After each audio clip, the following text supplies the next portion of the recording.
دې ګناهونو سره ذلت الله تړلی دی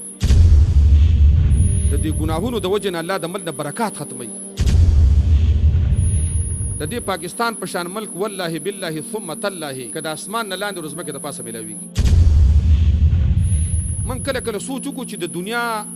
70% معدنیات الله د مسلمانانو په لاس کې ورکړي دي د دې پاکستان په شان ملک والله بالله ثم تالله که د اسمان نه لاندې ورځمکې د پاسه میلاویږي چې د دې غر قیمتي دی د دې پټۍ قیمتي دی د دې نیر قیمتي دی خو سره د دې چې د هر چا 2-3 بچي راغټېږي د هغه سوچ دا دی چې دا به زه په کمل باندې خرڅوم چې دی ځان له روزي پیدا کړي برکات یې الله ختم کړي نو د هغې یو دا شرک خطرناک سبب دی دې سره د ملک د برکت ختمیږي دویم سود دی او دریم سبب خطرناک دا زناکاري ده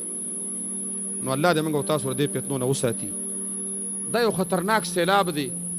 په ټوله دنیا کې